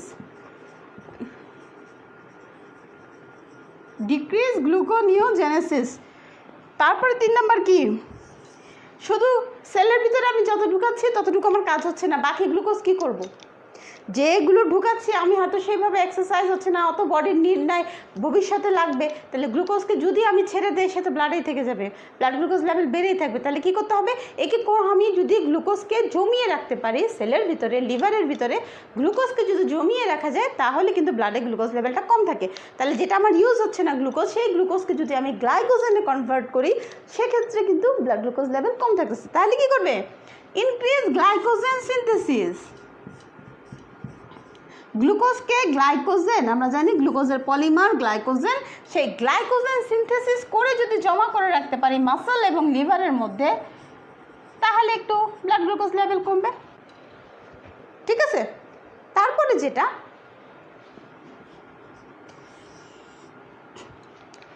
যে এই যে গ্লুকোজ, এক্সট্রা গ্লুকোজকে শুধু গ্লাইকোজেন হিসেবে না, একে যদি আমি ফ্যাটে কনভার্ট করতে পারি, ফ্যাটে কনভার্ট করি, তাহলে কি হবে? তাহলে ফ্যাট হিসেবে একে আমি জমা রাখতে পারবো। তাহলে সে কি করবে? Increase fat synthesis. সে ফ্যাট সিনথেসিস করে এই গ্লুকোজকে ফ্যাটে কনভার্ট করে ফ্যাট হিসেবে ডিপোজিশন করবে। তাহলে গ্লুকোজ কমে গেল। আরেকটা জিনিস যেটা করবে সেটা হচ্ছে প্রোটিন সিনথেসিস করবে। কি কারণে প্রোটিন সিনথেসিস করবে? বডির গ্রোথ করার জন্য। সো যেহেতু একটা প্রোটিন এনজাইম, ঠিক আছে, এটা হচ্ছে increase protein synthesis. Protein synthesis যাতে বেশি বেশি কাজ করতে পারে, বডির বাল্ক বাড়ে, সেই কারণে প্রোটিন সিনথেসিস করবে। তাহলে এইটা হচ্ছে এভারেজ হচ্ছে মূল উদ্দেশ্য, যেটা আমরা মেকানিজম অফ অ্যাকশন নিয়ে দেখলাম যে একটা ইনসুলিনের মূল উদ্দেশ্য ব্লাড গ্লুকোজ লেভেল কমাইতে হলে তাকে কি করতে হবে? সেলের ভিতরে গ্লুকোজ ঢুকাতে হবে। আর সব গ্লুকোজ কাজে লাগবে না, তাহলে কিছু গ্লুকোজ যেগুলো কাজে লাগবে না সেটাকে গ্লাইকোজেন হিসেবে জমা রাখবে। গ্লাইকোজেন জমা হওয়ার আমরা জানি দুটো জায়গায়, একটা হচ্ছে লিভার, একটা হচ্ছে মাসল। তাহলে মাসল লিভারে সে গ্লাইকোজেন হিসেবে জমা হবে। তারপরে যে গ্লুকোজ রয়ে গেলো তাদেরকে কী করবে? তাহলে তার চিন্তা হচ্ছে এটাকে যদি আমি কোনোভাবে ফ্যাটে কনভার্ট করি, ফ্যাট কনভার্ট করে ফ্যাটি টিস্যু হিসেবে জমা রাখতে পারবো। কারণ ফ্যাট থেকে আসাটা একটু কঠিন, তাহলে অনেক দিনের জন্য সে জমা রাখতে পারবে গ্লুকোজটাকে। তাহলে ফ্যাটে কনভার্ট করে, তো ফ্যাট ফ্যাটের হচ্ছে সিনথেসিস বাড়িয়ে দিয়ে গ্লুকোজকে ফ্যাটে কনভার্ট করে সেটা হিসেবে জমা রাখবে বডিতে। আর সাথে কি? প্রোটিন সিনথেসিস করাবে। আরেকটা জিনিস কি? ব্লাডে পটাশিয়াম লেভেল বেড়ে যাচ্ছে, সেটাকে ঠেলে ঠেলে সে সেলের ভিতরে ঢুকাবে, পটাশিয়াম লেভেলটাকে কমিয়ে দিবে। তাহলে অ্যাভারেজে হচ্ছে ইনসুলিনের এটাই উদ্দেশ্য। তো আমরা দেখলাম যে র্যাপিড অ্যাকশনে সে যখন যেহেতু ব্লাড গ্লুকোজ লেভেল বেশি অথবা অ্যামাইনো অ্যাসিডের বেশি, পটাশিয়াম বেশি, এদেরকে সে র্যাপিডলি সেলের ভিতরে ঢুকাবে। এটা তার র্যাপিড অ্যাকশন। ইন্টারমিডিয়েট অ্যাকশনে যখন আপটেক গ্লুকোজ শেষ হয়ে গেল, অর্থাৎ এই কাজটা তার হয়ে গেল, uptake of glucose, amino acid and glucose, amino acid, potassium, এই কাজটা হয়ে গেল সেকেন্ডসের ভিতরে, তখন তাকে কি করতে হবে? বাকি কাজের দিকে মনোযোগ দিতে হবে। যে গ্লুকোজ তো সেলের ভিতরে ঢুকে দিলাম, এখন যেগুলো কাজে লাগতেছে না এগুলোকে তাহলে আমি একটু ঠিক করি। এইটা হচ্ছে ইন্টারমিডিয়েট অ্যাকশন। ইন্টারমিডিয়েট যেটা মিনিটস ধরে সে করবে। কি করবে তাহলে? Stimulation of protein synthesis. তাহলে ইন্টারমিডিয়েটের এটা চলে গেল প্রথম যেটা, সেটা হচ্ছে র্যাপিড অ্যাকশন। আর পরের যেগুলো সেগুলো মেনলি হচ্ছে তার ইন্টারমিডিয়েট অ্যাকশন।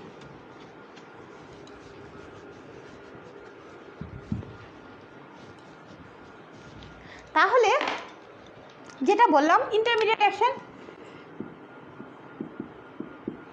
ইন্টারমিডিয়েট অ্যাকশন এটা হবে কতক্ষণে? মিনিটসে। তাহলে মিনিটসে সে কী কী করবে? আমরা বললাম যে বাকি যে কাজগুলো সেটা। তাহলে একটা হচ্ছে প্রোটিন ইনক্রিজ করবে, প্রোটিন সিনথেসিস,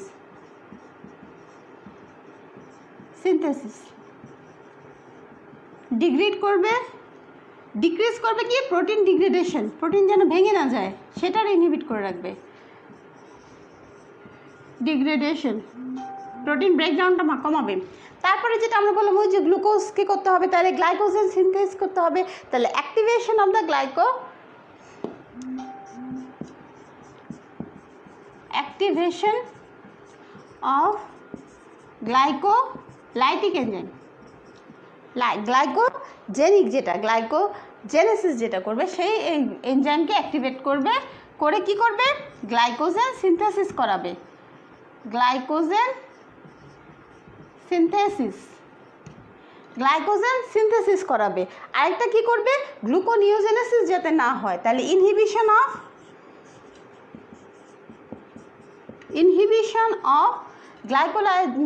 গ্লুকোনিওজেনেসিসের যে এনজাইম আছে সেটা হচ্ছে ফসফোরাইলেজ। ঠিক আছে, ফসফোরাইলেজ এবং গ্লুকোনিওজেনেটিক যে জেনেসিস যে এনজাইম সেগুলোকে ইনহিবিশন করবে। সো ফসফোরাইলেজ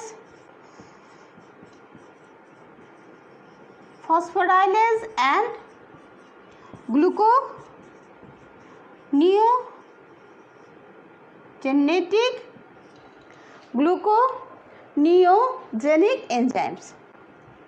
এনজাইমস, এই এনজাইমগুলোকে ইনহিবিশন করাবে।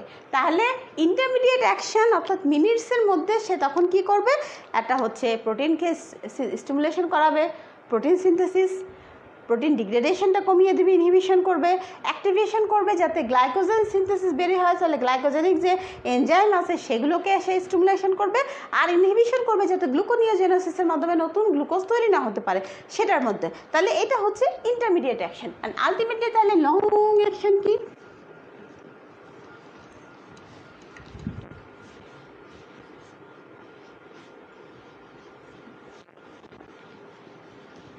তাহলে ডিলেইড যেটা action, delayed action, delayed action হচ্ছে আওয়ার্সের মধ্যে, আওয়ার্স। তাহলে আগে দেখলাম rapid action seconds, intermediate action minutes, আর ডিলেইড অ্যাকশন যেটা সেটা হবে আওয়ার্সের মধ্যে। ঠিক আছে, এটা করবে কি? ইনক্রিজ mRNA মেসেঞ্জার আরএনএ তৈরি করা প্রোটিন সিনথেসিসের জন্য, আরেকটা জিনিসের জন্য সেটা হচ্ছে লাইপোজেনিক ফাংশনের জন্য। ওই যে গ্লুকোজকে লিপিড হিসেবে জমা রাখতে হবে, সো লাইপোজেনিক, লাইপোজেনিক এনজাইম আছে। ঠিক আছে, লাইপোজেনিক অ্যান্ড আদার এনজাইমস। ঠিক আছে, তাহলে increase the messenger RNA for lipogenic and other enzymes, অর্থাৎ লাইপোজেনেসিস গ্লুকোজ থেকে লিপিড প্রোডাকশনের জন্য যে এনজাইমগুলো লাগবে, সেই এনজাইমগুলো প্রোটিন সিনথেসিসের জন্য যে এনজাইমগুলো লাগবে সেগুলোকে ডিলেইড ইফেক্টের মাধ্যমে সে তৈরি করবে। তৈরি করে হচ্ছে গ্লুকোজকে ফ্যাট হিসেবে জমা রাখার যে চেষ্টা, সেই চেষ্টাটা সে করবে ডিলেইড, অর্থাৎ আওয়ার্স ধরে। এটাগুলো টাইম অফ অ্যাকশন হিসেবে। তাহলে মোটের উপর আলাদা করে তাহলে আমরা কীভাবে দেখব প্রত্যেকটা জিনিসের উপর কীভাবে কাজ করে, আমরা যদি একটু চিন্তা করি।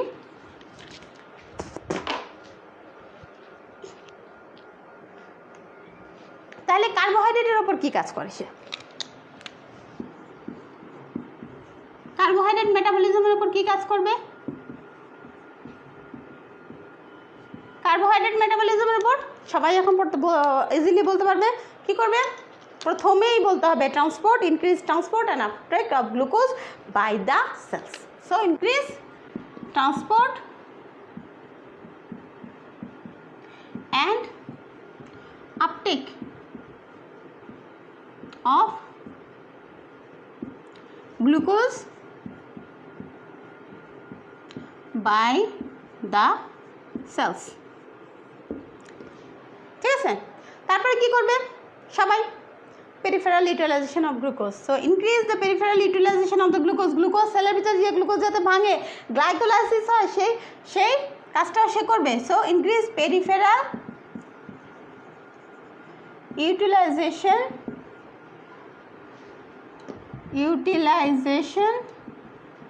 Of glucose. সেলের ভিতরে শুধু ঢুকালে হবে না, সেই গ্লুকোজটা যাতে ভেঙে শক্তি তৈরি হয়, অর্থাৎ গ্লাইকোলাইসিস হয়, সেটা হচ্ছে করবে সে। তারপরে কি? ইনক্রিজ গ্লাইকোজেন সিনথেসিস,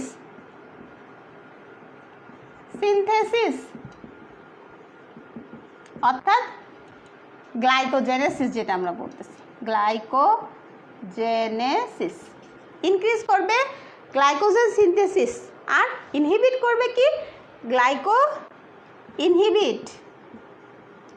ইনহিবিট করবে গ্লাইকোজেনোলাইসিস, যাতে গ্লাইকোজেন ভেঙে গ্লুকোজ তৈরি না হয়, সেটার জন্য গ্লাইকোজেনোলাইসিস। আর কি করবে?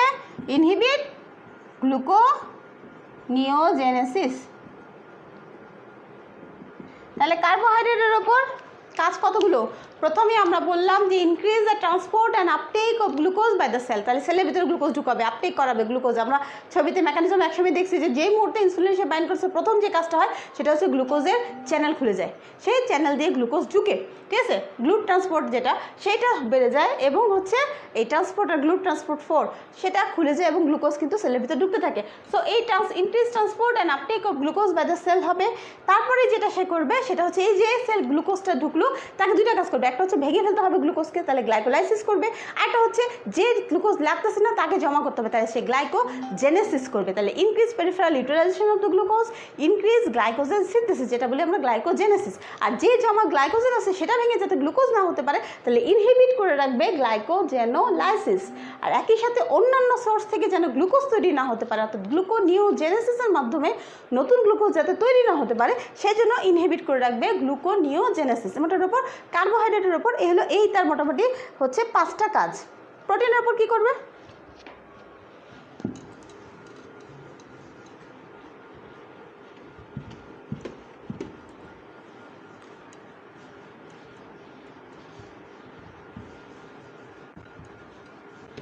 তাহলে প্রোটিনের উপর কি কাজ তার?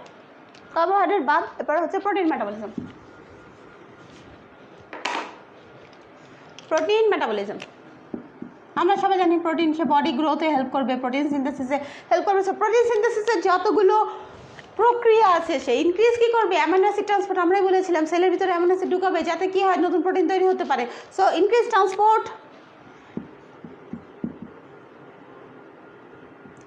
Transport of amino acid into the cell. তাহলে অ্যামাইনো অ্যাসিড যখন ঢুকে গেল তাহলে কি হবে? প্রোটিন সিনথেসিস অ্যাসিলারেট করবে। So accelerate protein synthesis.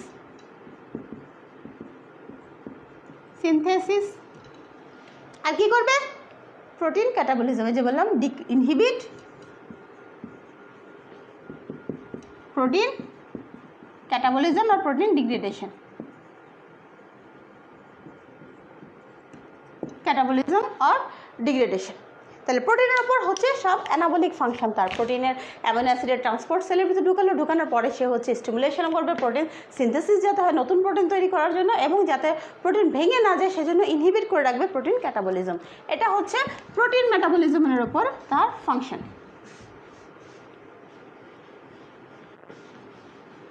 ফ্যাটের উপর কি করবে? ফ্যাটের উপর অলরেডি আমরা জানি ফ্যাটের উপর কি করবে? আমরা বলছি ফ্যাট সিনথেসিস করবে। কিভাবে? এই যে সেলের ভিতরে যে গ্লুকোজ দিতেছে সেই গ্লুকোজকে সে ফ্যাটি অ্যাসিড এবং গ্লিসারলে ট্রান্সফার করবে এবং আলটিমেটলি সেখান থেকে সে ট্রাইগ্লিসারাইড তৈরি করবে, টিজি তৈরি করবে। So synthesis of fatty acid. ফ্যাটের উপর যেটা করে সেটা হচ্ছে synthesis of fatty acid and triglyceride. ঠিক আছে? ফ্যাটি অ্যাসিড এবং এই গ্লুকোজ থেকেই কিন্তু ফ্যাটি অ্যাসিড এবং ট্রাইগ্লিসারাইড করবে, এবং কি করবে? আলটিমেটলি যে ফ্যাট তৈরি হলো তাহলে এটাকে ট্রান্সপোর্ট করবে to adipose tissue. Transport of fatty acid to adipose টিস্যুতে নিয়ে এই ফ্যাটগুলোকে জমা রাখবে। ঠিক আছে? তার মানে আলটিমেটলি কি করবে? স্টোরেজ অফ ফ্যাট করবে।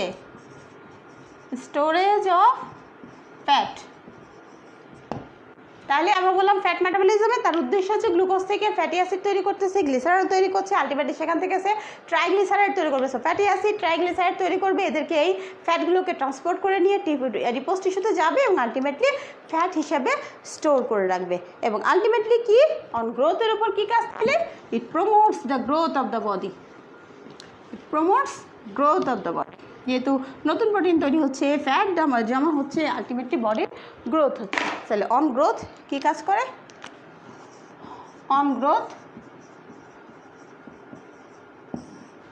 গ্রোথের উপর কাজ কি? It promotes growth of the body. ঠিক আছে? তাহলে আলাদা আলাদাভাবে আমরা ফ্যাট প্রোটিনের উপর কাজ করলে, এখন আমরা হচ্ছে মাসেলে কিভাবে কাজ করে, লিভারে কিভাবে কাজ করে একটু জেনে নেব।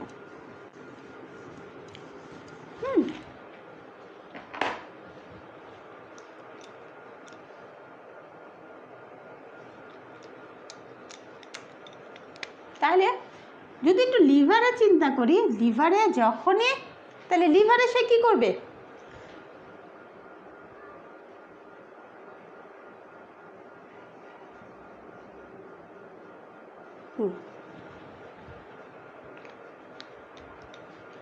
যখনই আমরা খাবার খাচ্ছি সেলের ভিতরে ইনসুলিন সেন্সিটিভ সেলের ভিতরে গ্লুকোজ ঢুকতেছে। আলটিমেটলি এই গ্লুকোজ লিভারে এই গ্লুকোজগুলো গ্লাইকোজেন হিসেবে ডিপোজিটেড থাকতেছে লিভারের ভিতরে, ঠিক আছে। তাহলে যখনই হচ্ছে ব্লাডের কনসেন্ট্রেশন, গ্লুকোজের কনসেন্ট্রেশন বাড়তে হয়, ইনসুলিন সিক্রেশন করে এবং লিভার হচ্ছে এই গ্লুকোজকে সে হচ্ছে গ্লাইকোজেনে কনভার্ট করে লিভারে জমা রাখে, ঠিক আছে।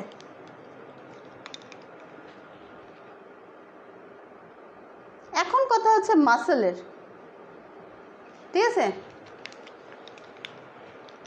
আমরা একটু নর্মালি যদি বলি যে ইনসুলিনের ডেফিসিয়েন্সি হচ্ছে ডায়াবেটিস মেলাইটাস, তার মানে ব্লাড থেকে গ্লুকোজ সেলের ভিতর ঢুকতে পারে না, কারণ ঢুকায় হচ্ছে ইনসুলিনের যখন ডেফিসিয়েন্সি থাকে আমরা দেখব ডায়াবেটিস মেলাইটাস হয়। কিন্তু এই যে ডায়াবেটিস রোগীদের আমরা কেন বলি এক্সারসাইজ করার জন্য, নর্মালি যখন আমরা এক্সারসাইজ করি, স্পেশালি যখন মডারেট এবং হেভি এক্সারসাইজ যখন আমরা করি, তখন আমাদের মাসেলের মেমব্রেনগুলো, ঠিক আছে, গ্লুকোজ তো অনেক প্রয়োজন হয়, যেহেতু এক্সারসাইজ করার সময় অনেক বেশি মাসেল তখন গ্লুকোজ খুঁজবে এক্সারসাইজ করার জন্য, যেহেতু হচ্ছে এনার্জি ইউজ করার জন্য ঠিক আছে। কিন্তু এই সময় মাসেলের যে মেমব্রেন, সেই মেমব্রেনগুলো ইনসুলিনের প্রতি অনেক বেশি হচ্ছে পারমেবল হয়ে যায়, তখন গ্লুকোজের পেত্রি, তখন ইনসুলিনেরও প্রয়োজন হয় না। একটা এক্সারসাইজ যখন আমরা মডারেট এবং হেভি এক্সারসাইজ করি, তখন মাসল সেলগুলো অটোমেটিক্যালি পারমেবল টু দ্য গ্লুকোজ হয়ে যায় ইনসুলিনের উপস্থিতি ছাড়াও। অর্থাৎ মডারেট এবং সিভিয়ার এক্সারসাইজের সময় মাসেলের ভিতর গ্লুকোজ ঢুকানোর জন্য ইনসুলিনের প্রয়োজন হয় না। সেই কারণে কিন্তু এক্সারসাইজ করতে বলা হয়। যখন এক্সারসাইজ করবে মাসেলের যখন গ্লুকোজ নিড বেড়ে যাবে, সে অটোমেটিক্যালি গ্লুকোজের জন্য পারমেবল হয়ে যাবে, ব্লাডের যে গ্লুকোজ আছে অটোমেটিক্যালি মাসেলের ভিতর যাবে এবং এটা গ্লাইকোলাইসিসে ব্রেকডাউন হবে হচ্ছে এনার্জি তৈরি করার জন্য, এক্সারসাইজের যে এনার্জি প্রয়োজন হয়, ঠিক আছে। তাহলে যার ইনসুলিন কম আছে তারও কিন্তু ব্লাড গ্লুকোজ লেভেল ইনসুলিন ছাড়াই নর্মাল হয়ে যেতে পারতেছে যদি আমি এক্সারসাইজ করি। মডারেট এবং এক্সারসাইজ হচ্ছে মাইল্ড এক্সারসাইজে হবে না, মাইল্ড এক্সারসাইজে হচ্ছে ইনসুলিন লাগবে সেলে ঢুকাতে, কিন্তু যদি মডারেট এবং হেভি এক্সারসাইজ করি সেক্ষেত্রে কিন্তু ইনসুলিন ছাড়াই মাসল সেলের ভিতরে কিন্তু গ্লুকোজ অটোমেটিক্যালি ঢুকে যায়, কারণ তখন মাসল সেলগুলো খুব পারমেবল হয়ে যায় গ্লুকোজের প্রতি, ঠিক আছে, মোর পারমেবল হয়ে যায় গ্লুকোজের প্রতি, হ্যাঁ, even in absence of insulin ছাড়াও তারা খুব বেশি হয়েছে পারমেবল হয়ে যায়, কারণ তার নিড বেড়ে গেছে, মাসলের নিড বেড়ে যায়, সে গ্লুকোজের ভিতর প্রতি বেশি হয়ে যায়, তখন সে গ্লুকোজ অটোমেটিক্যালি সে দ্বার খুলে দেয় যে সব দ্বার খুলে গেলে তুমি চলে আসো, আমাকে লাগবে, আমার এখন গ্লুকোজ দরকার, আমার এনার্জি তৈরি করতে হবে, তখন হচ্ছে গ্লুকোজগুলো সেলের ভিতরে ঢুকতে থাকে। মাসল সবচেয়ে বেশি প্রেফার করে তো হচ্ছে গ্লুকোজকে, সো গ্লুকোজ ঢুকতে থাকে এবং গ্লুকোজ হচ্ছে মাসেলের ভিতরে গিয়ে ব্রেকডাউন হয়, আলটিমেটলি ব্লাড গ্লুকোজ লেভেলটা কিন্তু নর্মালি নেমে যায়, ঠিক আছে। এবং যখন এই গ্লুকোজ অনেক অ্যামাউন্টে হচ্ছে যখন মাসেলের ভিতর ঢুকে যায়, ঠিক আছে, তখন কিন্তু, ঠিক আছে, দুটো জিনিস হবে। যখন এই গ্লুকোজের যে পার্টটা ইউজের হচ্ছে গ্লাইকোলাইসিস হচ্ছে, যেটা পার্ট ইউজ হবে না, কি হবে, এইখানে দুটো কাজ হবে। এক হচ্ছে গ্লাইকোজেনেসিস হবে, গ্লাইকোজেনেসিসের মাধ্যমে মাসলে গ্লুকোজ গ্লাইকোজেন হিসেবে ডিপোজিট থাকবে, আরেকটা হচ্ছে, ঠিক আছে, গ্লাইকোজেন হিসেবে ডিপোজিট হবে এবং, ঠিক আছে, এবং যেটার কারণে হচ্ছে আমরা যেটা বলছিলাম যে এক্সারসাইজের বেশি যখন লার্জ মিলের হচ্ছে আমরা গ্লুকোজ নেই, ঠিক আছে, একটা খাওয়ার পরে তখন ইনসুলিন সিক্রেশন কিন্তু হাই থাকে এবং এই হাই ইনসুলিন নর্মালি যেটা হয় যখন আমরা মিল খাচ্ছি অনেক বেশি ফ্যাটি গ্লুকোজ খাচ্ছি, ব্লাড গ্লুকোজ লেভেল অনেক বেশি, তখন কিন্তু ইনসুলিন সিক্রেশন হচ্ছে এবং হয়ে এইসব গ্লুকোজকে সে মাসেলের ভিতরে ট্রান্সপোর্ট করতেছে। মাসেলে যখন হচ্ছে আমার মাসেল কিন্তু তখন ইউজ হচ্ছে না, তখন কিন্তু এই গ্লুকোজটা মাসেলের ভিতরে গ্লাইকোজেন হিসেবে কিন্তু জমা থাকতেছে। তাহলে লিভারে গ্লাইকোজেন হিসেবে জমা করতেছে, মাসল গ্লাইকোজেন হিসেবে কিন্তু ইনসুলিনকে হচ্ছে জমা রাখতেছে। আর যখন আমরা এক্সারসাইজ করতেছি, মডারেট এবং হেভি এক্সারসাইজ, ইনসুলিন না থাকলেও, ইনসুলিন থাকলে তো সেলের ভিতর ঢুকতেছে, ইনসুলিন না থাকলেও কিন্তু অটোমেটিক্যালি গ্লুকোজ সেলের ভিতর চলে যাচ্ছে, কারণ হেভি এক্সারসাইজে মাসল ব্যবহার করতেছে গ্লুকোজকে। ঠিক আছে, তারপরে ফ্যাটে কি হচ্ছে? গ্লুকোজে আমরা বলেছিলাম যে ইনসুলিন হচ্ছে গ্লুকোজের বডির যে টিস্যুগুলো আছে সেগুলোকে গ্লুকোজের গ্লাইকোলাইসিস বাড়িয়ে দেয়, ইউজ বাড়িয়ে দেয়। ঠিক আছে, তার ফলে কি হয়? ফ্যাটের ইউজটা কমে যাচ্ছে। ঠিক আছে, তাহলে এটা হচ্ছে ইনসুলিন মেনলি ফ্যাট স্পেয়ারার হিসেবে কাজ করতেছে। আমরা বলেছিলাম ইসের মধ্যে গ্রোথ হরমোনের ক্ষেত্রে আমরা বলেছিলাম কিন্তু তারা গ্লুকোজ স্পেয়ারার হিসেবে কাজ করে, কিন্তু এখানে কিন্তু ফ্যাট স্পেয়ারার হিসেবে কাজ করতেছে। সে হচ্ছে কি গ্লুকোজকে, অর্থাৎ গ্লুকোজকে হচ্ছে ফ্যাটের চেয়ে বেশি প্রেফার করাচ্ছে হচ্ছে গ্লুকোজের ইউজটাকে। সো যখন ইনসুলিন ইনক্রিজ হয়ে যাচ্ছে, বডির টিস্যুগুলো গ্লুকোজকে, ফ্যাটের চেয়ে গ্লুকোজকে বেশি প্রেফার করতেছে এবং গ্লুকোজকে ভাঙতেছে, ফ্যাটকে না। তাহলে ফ্যাট স্পেয়ারার হিসাবে কাজ করবে। আরেকটা জিনিস যেটা আমরা বললাম সেটা হচ্ছে ফ্যাটি অ্যাসিড সিনথেসিস করাবে। যখন আমরা অনেক বেশি কার্বোহাইড্রেট খাচ্ছি, ঠিক আছে, তাহলে কি হচ্ছে? এক্সেস গ্লুকোজটা হচ্ছে লিভারে হয়ে যায় এবং লিভারে গিয়ে সে লাইপোপ্রোটিন, আমরা জানি যে লাইপোপ্রোটিন লিভারে তৈরি হয়। ঠিক আছে, এবং এই যে লাইপোপ্রোটিন তৈরি হয় সেটা কিন্তু পরবর্তীতে হচ্ছে ফ্যাটি অ্যাসিড হিসেবে হচ্ছে জমা হয় এডিপোস টিস্যুতে, স্টোর হয়ে থাকে। তাহলে আমরা যেটা বলছিলাম যে ফাংশন অফ হচ্ছে ইনসুলিন যদি আমরা এক একটা জায়গায় হিসেবে দেখি, তাহলে কোথায় কি হিসেবে সে কাজ করে। লিভারে কি করছে? তাহলে আমরা এর আগে দেখলাম টাইম হিসেবে র্যাপিডলি সে আপটেক করাচ্ছে, ইন্টারমিডিয়েটে সে হচ্ছে প্রোটিন সিনথেসিস করাচ্ছে, প্রোটিন ডিগ্রেডেশন কমাচ্ছে, গ্লুকোনিওজেনেসিস কমাচ্ছে, গ্লাইকোজেন সিনথেসিস করাচ্ছে। আর লং টার্ম অর আওয়ার্স ধরে হচ্ছে সে যে বডির গ্রোথের যে অ্যাকশন, অর্থাৎ মেসেঞ্জার আরএনএর মাধ্যমে, আদার এনজাইমসের মাধ্যমে গ্রোথের যে অ্যাকশন, সেই গ্রোথটা করাচ্ছে, ফ্যাট তৈরি করছে, গ্লুকোজকে ফ্যাট হিসেবে কনভার্ট করে ডিপোজিটেড করতেছে। তাহলে ইন্ডিভিজুয়ালি যদি আমরা চিন্তা করি লিভারে কি কাজ করছে, লিভারে হচ্ছে, তাহলে লিভারে যদি হয়, লিভারে কি কি কাজ করে সে? লিভারে গ্লুকোজ ঢুকতেছে, তাহলে প্রথমে যে কাজ করতেছে সেটা হচ্ছে uptake of glucose by the liver. তারপরে এটা হচ্ছে গ্লাইকোজেন সিনথেসিস করাচ্ছে, তাহলে ইনক্রিজ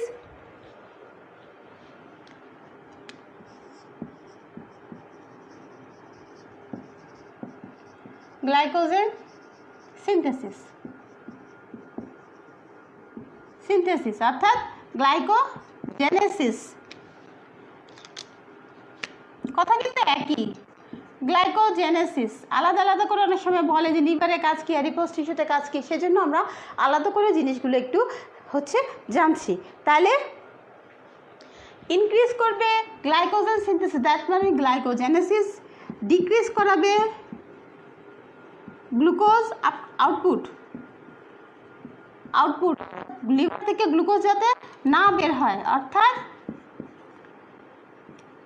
গ্লাইকোজেনোলাইসিস ইনহিবিট করবে, গ্লাইকোজেনোলাইসিস ইনহিবিট করাবে। আর ইনহিবিট করাবে কি? Inhibit gluconeogenesis.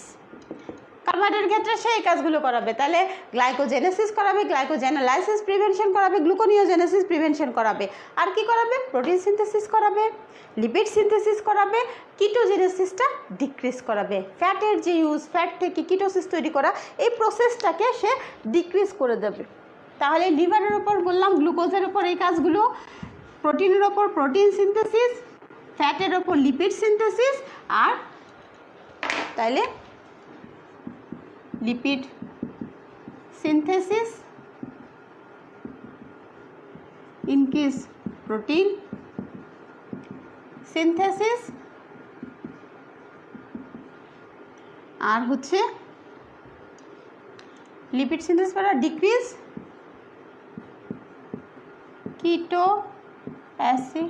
Ketogenic effect, ketogenesis, অর্থাৎ ফ্যাটকে ভেঙে কিটোন বডি তৈরি হওয়া সেই কিটোজেনেসিসটাকে ডিক্রিজ করে দিবে। এটা হচ্ছে লিভারের ফাংশন। মাসেলের মধ্যে কি হবে? মাসেলে একই রকম,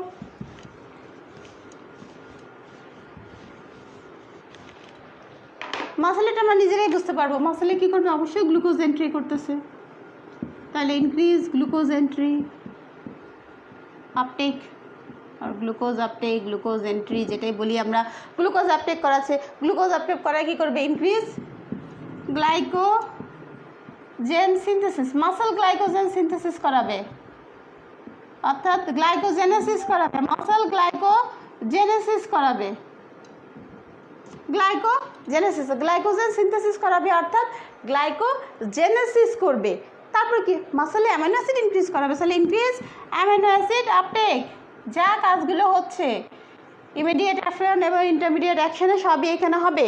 প্রোটিন সিনথেসিস বাড়াবে, so increase protein synthesis, protein synthesis বাড়াবে, প্রোটিন ক্যাটাবলিজম কমাবে, ডিক্রিজ প্রোটিন ক্যাটাবলিজম। একটু মাথা চিন্তা করলে কিন্তু এগুলো নিজেরাই পারা যায়, এগুলো মুখস্থও দরকার পড়ে না। প্রোটিন ক্যাটাবলিজম কমাবে, কারণ এটা কাজই তো ইনসুলিনের এটা, ঠিক আছে। হ্যাঁ, ডিক্রিজ গ্লুকোনিওজেনেসিসটা ডিক্রিজ করবে। আর এটা কি? কিটোন বডি, সেই কিটোন আপটেক করাবে, ঠিক আছে। ডিক্রিজ গ্লুকোনিওজেনেসিস, হ্যাঁ। আর এটা কি? Increase ketone uptake by the muscles use করার জন্য। কিটোন বডি যেগুলো আছে সেগুলোকে আপটেক করাবে। আর কি হবে? পটাশিয়াম আপটেক করাবে, যেহেতু পটাশিয়াম লেভেল বেশি হলে স্টিমুলেশন হয়, প্রোটিন সিনথেসিস, ইনসুলিনই হয়। So increase potassium uptake. যা কাজ আছে সবই কিন্তু মাসেলে হচ্ছে, very much important. Glucose entry হচ্ছে, গ্লুকোজ ইউজ হচ্ছে, গ্লাইকোলাইসিস হচ্ছে, এক্সেস গ্লুকোজ গ্লাইকোজেন হিসেবে ডিপোজিটেড হচ্ছে। তারপরে যেটা প্রোটিন স্টিমুলেশনের মধ্যে প্রোটিন সিনথেসিস করাচ্ছে, প্রোটিন ক্যাটাবলিজম প্রিভেন্ট করাচ্ছে। ফ্যাটের যে কিটোন বডি যদি থাকে সেটাকে আপটেক করতেছে ইউজের জন্য, গ্লুকোনিওজেনেসিস না হয় সেই ইনহিবিশন করে রাখতেছে। পটাশিয়াম থাকলে সে পটাশিয়ামটাকে আপটেক করে পটাশিয়ামের লেভেল কমাচ্ছে। এবং এটার জন্য কিন্তু যাদের পটাশিয়াম লেভেল বেড়ে যায়, হঠাৎ করে যাদের হাইপার ক্যালেমিয়া হয়, হাইপার ক্যালেমিয়া ট্রিটমেন্টে কিন্তু স্যালাইনের সাথে হচ্ছে ইনসুলিন অ্যাড করে দেওয়া হয়, ইনসুলিন দেওয়া হয়। এই ইনসুলিন ইঞ্জেকশন, স্যালাইনের সাথে ইনসুলিন দেওয়া হয়, ইনসুলিনের ড্রিপ। এই ইনসুলিন তখন হচ্ছে পটাশিয়ামকে সেলের ভিতরে ঢুকাতে সাহায্য করে। হাইপার ক্যালেমিয়া ট্রিটমেন্টে কিন্তু ইনসুলিন লাগে। তো এডিপোজ টিস্যুতে কী করে? একই ব্যাপার, এডিপোজ টিস্যুতে গ্লুকোজ ঢুকবে, গ্লুকোজ দিয়ে এই গ্লুকোজকে সে কিন্তু ফ্যাটি অ্যাসিডে ট্রান্সফার করবে। So increase fatty acid synthesis, glycerol phosphate তৈরি করবে, কারণ গ্লিসারল ফসফেট তৈরি করলে তো গ্লিসারল আসতে পারবে। সো গ্লিসারল ফসফেট সিনথেসিস করবে, ট্রাইগ্লিসারাইড তৈরি করবে এদের সাহায্যে, এবং ট্রাইগ্লিসারাইডের মাধ্যমে হচ্ছে এই যে ফ্যাটি অ্যাসিড গ্লিসারল এগুলো থেকে ট্রাইগ্লিসারল তৈরি করবে, লাইপোপ্রোটিন লাইপেজ হবে, ঠিক আছে। নতুন প্রোটিন ফ্যাট তৈরি করতেছে এবং ফ্যাটগুলোকে ডিপোজিটেড রাখতেছে। আরেকটা জিনিস করবে, সেটা হচ্ছে পটাশিয়াম ঢুকাবে এডিপোজ টিস্যুর ভিতরে। তাহলে এডিপোজ টিস্যুর ভিতরে গ্লুকোজ এন্ট্রি করাবে, সেই গ্লুকোজ থেকে ফ্যাটি অ্যাসিড সিনথেসিস করাবে, গ্লিসারল ফসফেট সিনথেসিস করাবে, ট্রাইগ্লিসারাইড তৈরি করে ডিপোজিশন করবে, লাইপোপ্রোটিন লাইপেজকে অ্যাক্টিভেট করবে, এবং হরমোন সেন্সিটিভ যে লাইপেজগুলো আছে যেটা ফ্যাট ব্রেকডাউন করবে, সেই ফ্যাট ব্রেকডাউনটাকে ইনহিবিশন করিয়ে রাখবে, এবং পটাশিয়ামটাকে হচ্ছে এডিপোজ টিস্যুর ভিতরে ঢুকাবে। এগুলো হচ্ছে ভ্যারিয়াস টিস্যুর ওপর হচ্ছে ইনসুলিনের ইফেক্ট। পরীক্ষায় অনেক সময় আসে যে what are the effect of insulin on various tissues of the body. যখন টিস্যুস অফ দ্য বডি আসবে তখন কিন্তু আলাদা করে মাসেলের ওপর কাজ, লিভারের ওপর কাজ, এবং হচ্ছে এডিপোজ টিস্যুর ওপর কাজ, সেগুলোকে আলাদা আলাদা দিতে হবে। আর যদি বলে যে কীভাবে অ্যাকশান করে টাইম অনুযায়ী, তখন কিন্তু র্যাপিড অ্যাকশন, ইন্টারমিডিয়েট এবং ডিলেড যে ইফেক্টগুলো সেগুলো করবে। অথবা ওভারঅল যদি জিজ্ঞেস করে কীভাবে কাজ করে, তখন আমরা কার্বোহাইড্রেট, ফ্যাট, প্রোটিন কমাবে। আরেকটা যদি কীভাবে ব্লাড গ্লুকোজ লেভেল কমাবে সেটা যদি বলে, তাহলে যেভাবে সে কার্বোহাইড্রেটের উপর যে ইফেক্টগুলো আছে সেই ইফেক্টগুলো কিন্তু তোমাদেরকে দিতে হবে,